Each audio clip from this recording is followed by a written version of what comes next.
Hello, my flock. Thank you so much for joining me today. I am the Pope of Cyberspace, and I'm going to take you on a journey to the source of the headwaters of entertainment. Are you ready? Only come along if you are certain, because this journey is not without peril. Close your eyes, and I will count down from 10 to 1 in binary. Make sure that your hand is on an electronic device. This is the gate. As I count down, your packets, that is, the little bits that make up your informational body, will flow out of your hand and through the gate. They will go on a journey into cyberspace, and there you will find me, the Pope of Cyberspace, and I will guide you on this journey to the headwaters of the purest entertainment imaginable. I will help you bottle some of this for your personal use later. Are you ready? Let's begin. Find a comfortable place to sit or lie down. Touch a gate. Now, I will count you down. 1010. The connection is established. 1001. You start to feel your packets pouring out of your fingers into the gate along the passageways to cyberspace. 1000. The upload continues. 111. 110. 101. 100. You are leaving your body behind. 11. 10. Welcome to cyberspace. Look around you. Can you see anything yet? It might take a moment for your eyes and ears and nose to adjust to the digital air.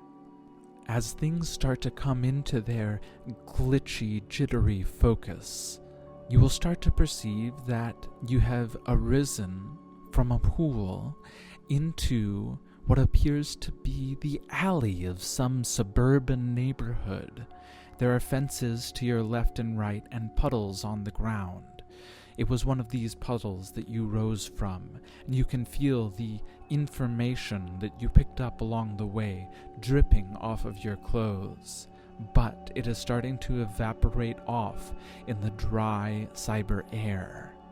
If you look up to the telephone wires, you will see lined up hundreds of birds with human faces, all of them with thick, waxy mustaches and strange, large glasses.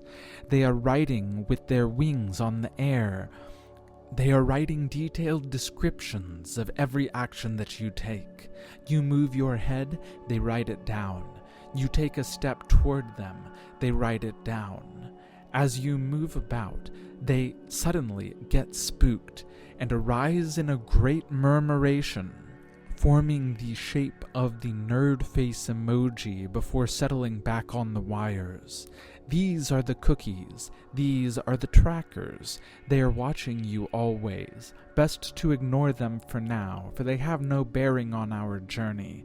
But we should be careful, as they are likely to report your movements to their superiors, who do not take kindly of independent thought. Do you hear that now? It is the tinkling of a distant stream. Let's walk toward it. As we go down the alley, the foliage starts to press in. Eventually, it is all grass beneath our feet, with fences tight on two sides, and overhanging trees and upspringing weeds hampering our movement.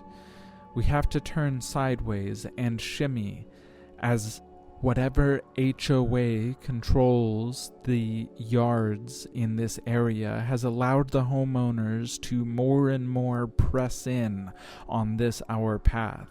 And as we take our next step sideways forward toward the stream, you feel the ground give way beneath your feet.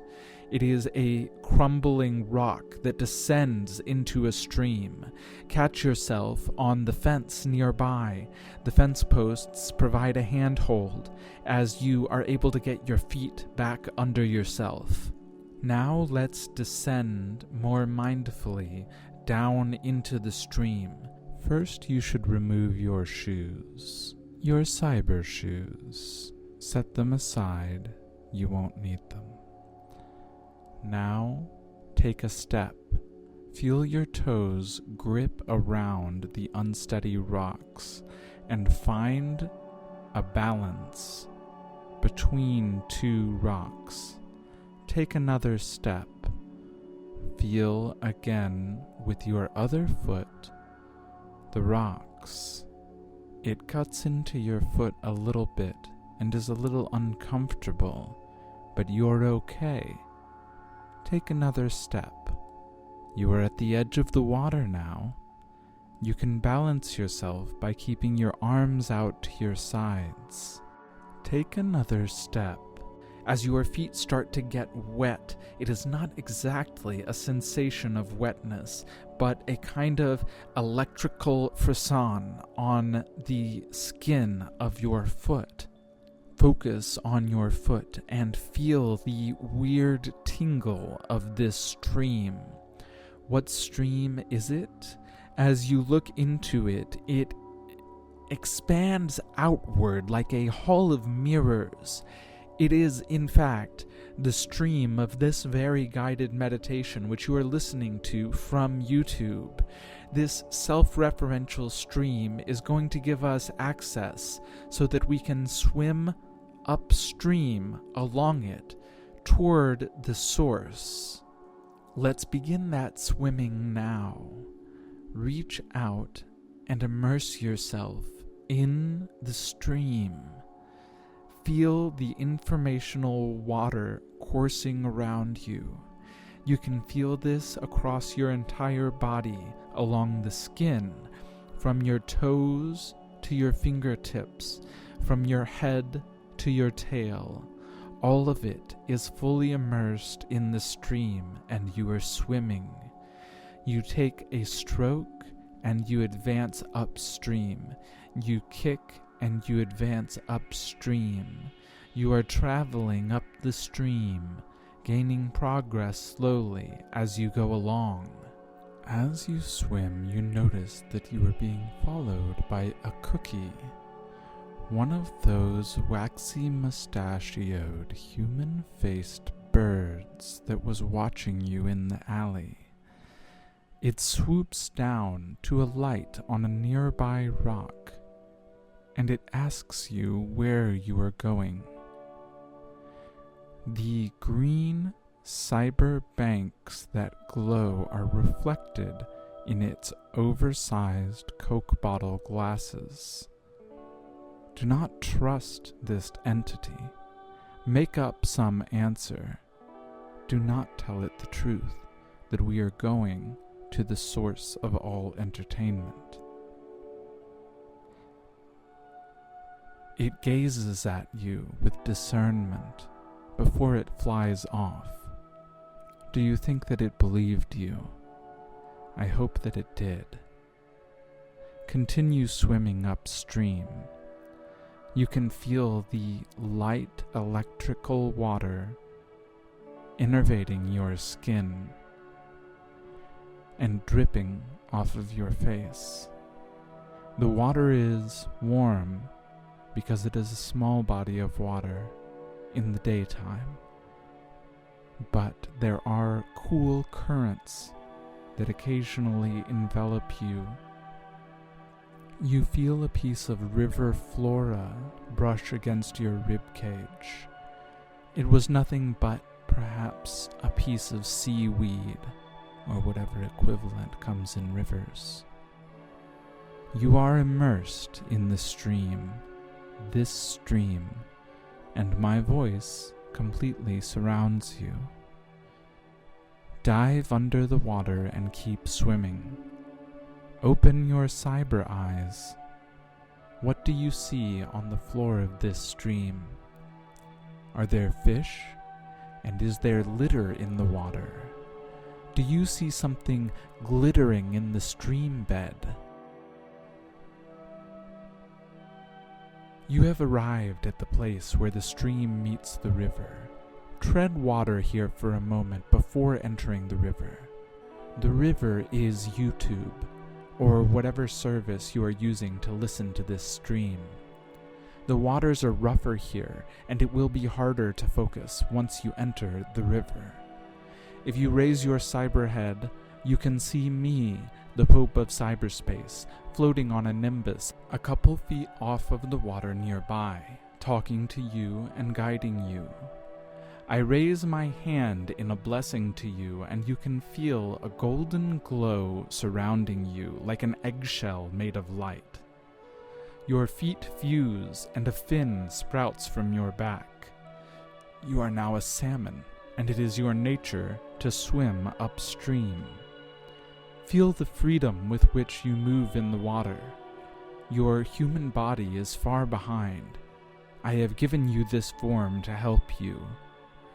Now you find this stream uncomfortably warm.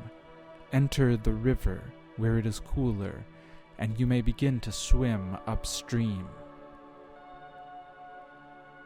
As you go upstream, what sensations are you having? What is it like with your human mind to receive the data from two cyberfish eyes? What other fish do you see swimming alongside you? Are these the other listeners to this stream? Have they come from the same stream? Or do you see other fish that have arrived from other various streams, perhaps unrealizing of their human forms, or perhaps they never were human in the first place, and these are natural fish in this stream?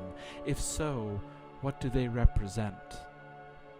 You must focus on the sensations of this stream.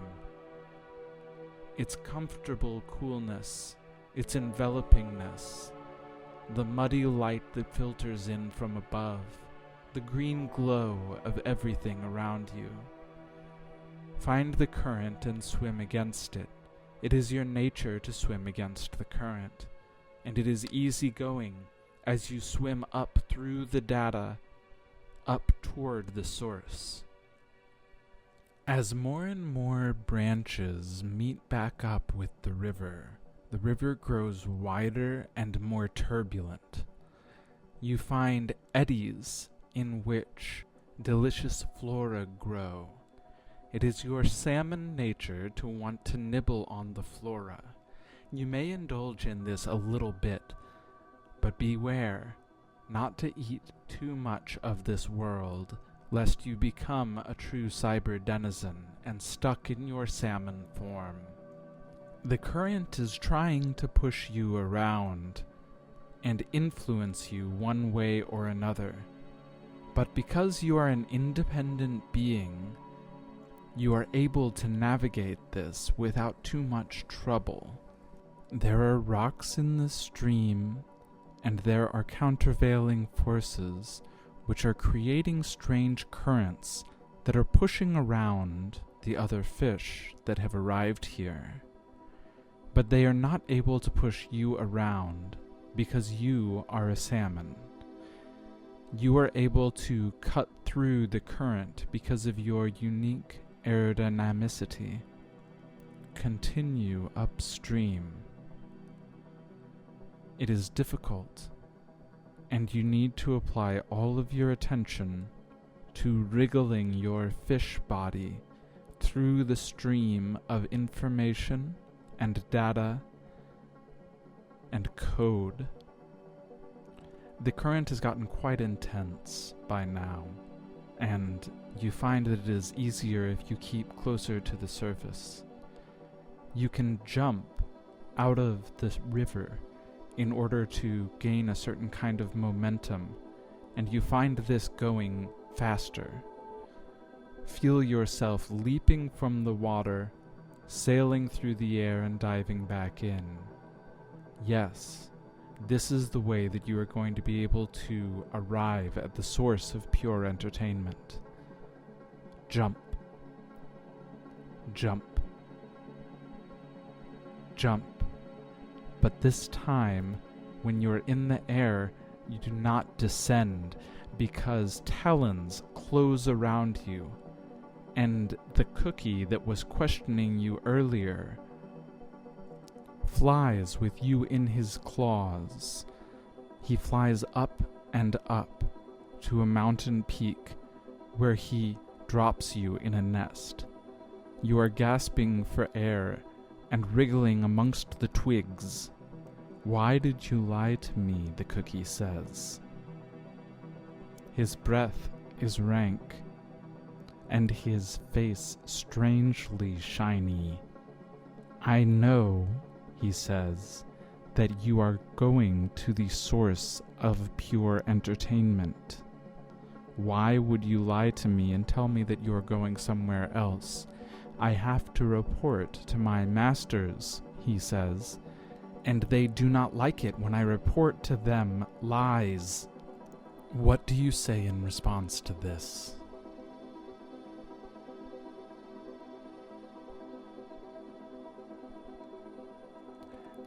You have angered the cookie, who eats you.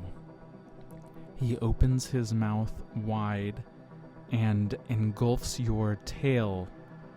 He swallows it, and you feel it descending into his bird's stomach. Your head is still out of his mouth, but he is slowly working you into his gut. You can feel the bristles of his mustache along your dorsal side as he slowly works you further and further back, and eventually your face falls inside his throat and his mouth closes, cutting off all light and surrounding you with the dank internal world of his interior. You begin to dissolve. You combine with the other things this cookie has eaten and form a slurry of bird shit. Though your organs of sense have decayed, your spirit remains intact, and you can feel the squash and stretch of movement in the cookie that has eaten you. It is perhaps hopping away or flying now. Exist in suspended animation inside the belly and gut of this bird. Where is it flying to?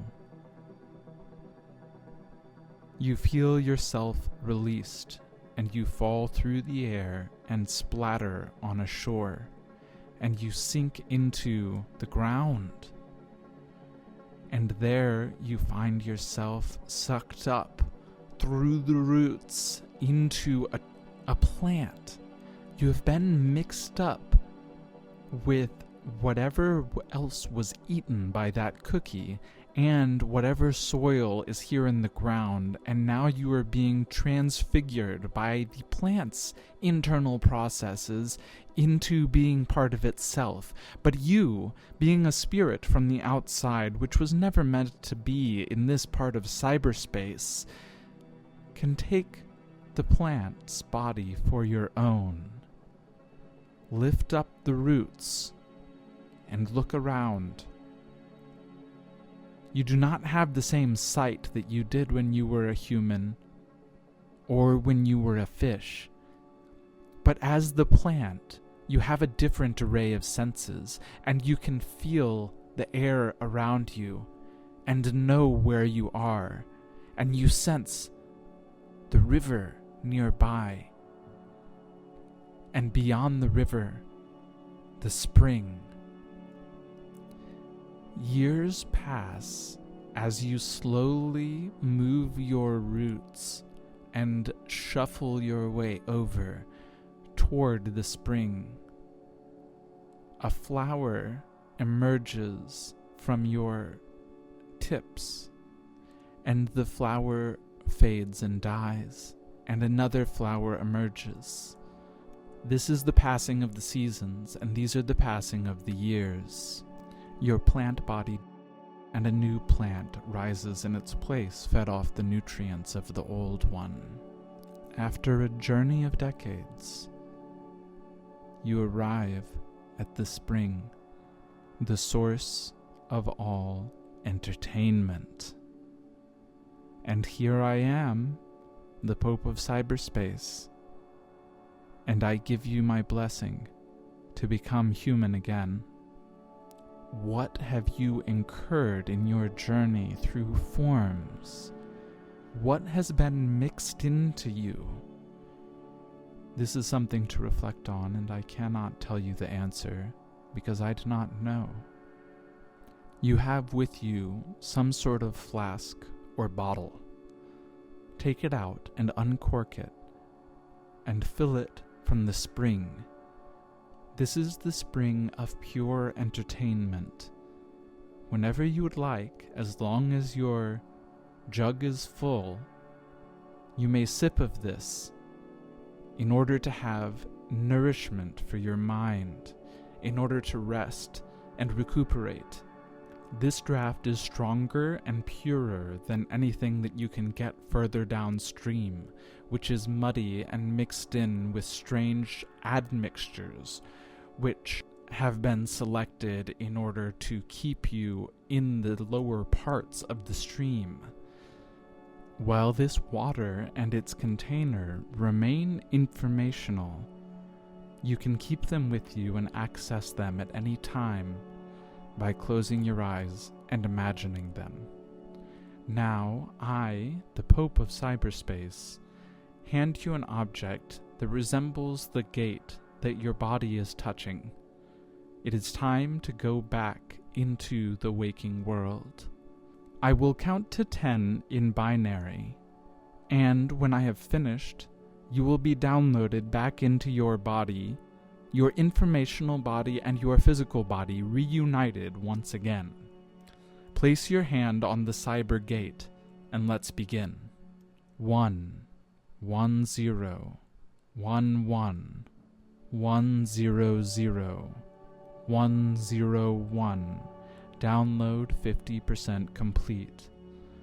1, 1, 0, 1, 1, 1, 1, 0, 0, 0, 1, 0, 0, 1, 1, 0, 1, 0. Download complete. You can wriggle your fingers and wriggle your toes. You are back in reality, but you may want to slowly re-inhabit your physical body, because the distance that your physical and informational body had means that it might just take a little easing to get back into it. Thank you for joining me on this journey into cyberspace. Let me know what you thought below. Please do like and subscribe, and consider going by the university bookshop in order to support our work here at Scorched Sands University. I am the Pope of Cyberspace, and this has been a guided meditation. Thank you for joining me, and we will see you again next time.